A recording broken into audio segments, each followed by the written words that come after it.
नमस्कार मंडळी, कसे आहात सगळेजण? अपेक्षा करतो की एकदम व्यवस्थित असाल. तुम्ही कितीही व्हिडिओ चांगले बनवा, माहिती कितीही चांगली द्या, लोकांच्या डोक्यामध्ये फरक पडतच नाही, असं मी गेल्या 4 महिन्यापासून तरी अनुभव करत आहे. मित्रांनो, माझं काम काय आहे? योग्य ती माहिती लोकांपर्यंत पोहोचवणे, नको त्या गोष्टीपासून लोकांना दूर ठेवणे, हाच माझा उद्देश आहे. याचा अर्थ समाज माझ्या एकट्याच्या सांगण्यावरून तरी जागेवर येईल असं वाटत नाही. कारण बरेचसे लोक आयुष्य संपवून निघून गेलेत, पण समाजाला सुधरवता कधी माणसाचं आयुष्य निघून जातं अंदाजच कळत नाही. हेच काम आता मी करत आहे, पण यूट्यूबच्या माध्यमातून मी हे करत आहे. माझ्या चॅनलवर तुम्हाला बरेचसे असे व्हिडिओ मिळून जातील की चांगलं काय आहे, वाईट काय आहे, हे मी सांगण्याचं काम नेहमी करतच असतो. यूट्यूबवर येणं गोष्ट सोपी आहे, पण दररोज व्हिडिओ अपलोड करणं तेवढंच कठीण आहे. कारण दररोज वेगवेगळं एक नवीन टॉपिक निवडावं लागतं. त्यामध्ये काय बोलायचं आहे, कसं बोलायचं आहे आणि का बोलायचं आहे, ह्या सगळ्या गोष्टीचं भान ठेवून हे सगळं काही करावं लागतं. मित्रांनो, बोलणं सोपं आहे, पण दररोज बोलणं तेवढंच अवघड आहे. तुम्ही बोलाल, आम्हाला बोलायला तर काहीच लागत नाही, मी दररोजच बोलतो. फालतूचं बोलणं आणि कामाचं बोलणं यात फरक आहे का नाही? गेल्या काही दिवसापासून व्हिडिओ एवढे डाऊन झालेले आहेत की व्ह्यूजसुद्धा येत नाहीत. व्हिडिओ 4-8 लोक बघतात, लाईक कोणी करत नाही. कदाचित माहिती कळत नसेल किंवा माहिती घ्यायचीच नसेल ना, असंही होऊ शकतं. कारण सगळे लोक सारखेच नसतात. आजकालची जनरेशन थोडे मॉडर्न झालेले आहे, हायफाय झालेले आहेत.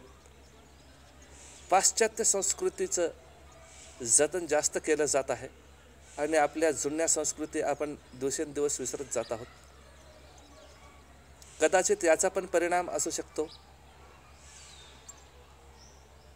लोक इंग्लिश बोलतात याचा अर्थ तो खूप हुशार आहे, आणि ज्या व्यक्तीला इंग्रजी येत नाही तो माणूस एकदम अनपढ आहे.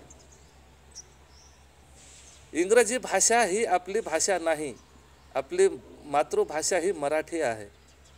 पण आपण मराठी बोलायला सुद्धा लाज करतो. बाहेर मित्रांमध्ये गेलो का आपण हिंदी इंग्रजी झाडत असतो. मराठी तर व्यवस्थित बोलायला शिका ना. मी मान्य करतो मला इंग्रजी येत नाही, पण मी हेही मान्य करतो की मला अजिबातच येत नाही असंही नाही. पण जी माझी मातृभाषा आहे त्याच मातृभाषेला मी जपणार. जिथे गरज पडेल तिथेच बोलणार ना इंग्लिश, आहे का नाही?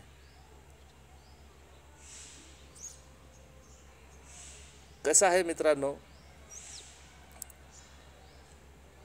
जी व्यक्ती खरं बोलते ना त्या व्यक्तीला आयुष्यात कधीही सुख मिळत नाही. कारण इथे इमानदार, बेईमान, घुसखोर लोकांना मान्यता दिली जाते आणि चांगल्या माणसाला नेहमी त्रास दिला जातो आणि छळ केला जातो. वाईट माणसाला लोक डोक्यावर नाचवतात आणि चांगल्या माणसाला पायाखाली तुडवतात. याचा अर्थ प्रत्यक्षात माणसाला तुडवतात असं नाही. याचा अर्थ असा होतो की चांगल्या लोकांना आज किंमत दिली जात नाही तेवढी किंमत वाईट आणि बेईमान लोकांना दिली जाते. हा खरा अर्थ आहे. मी काही दिवसापूर्वी एक व्हिडिओ अपलोड केला होता गुड न्यूज करिता. तो कदाचित तुम्ही बघितला नसाल तर तुम्ही तो सुद्धा व्हिडिओ बघू शकता. त्यामध्ये मी एक गुड न्यूज दिलेली आहे. आज पण मी तुम्हाला सांगतोय, नसेल बघितलं तर आज सांगून देतो.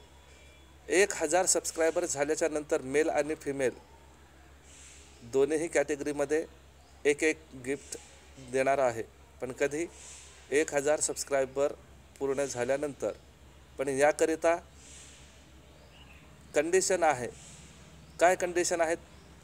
पहिली कंडिशन आहे डेली व्हिडिओला लाईक करणे आणि दररोज, याचा अर्थ डेली कमेंटसुद्धा करायची आहे. जी व्यक्ती दररोज कमेंट करेल, लाईक करेल, त्याच व्यक्तीला गिफ्ट देण्यात येईल. गिफ्ट काय आहे तेही मी तुम्हाला सांगतो. पुरुषांकरिता आहे वायरलेस ब्लूटूथ इयरफोन आणि फिमेलकरिता आहे रिस्ट वॉच आणि एक हँडबॅग. या दोन्हीपैकी कुठलीही एक गिफ्ट फिमेलला देण्यात येईल. तर मित्रांनो, हा होता आजचा व्हिडिओ कसा वाटला नक्की कमेंट करा. मी भेटतो एका नवीन व्हिडिओसह. जय हिंद, वंदे मातरम.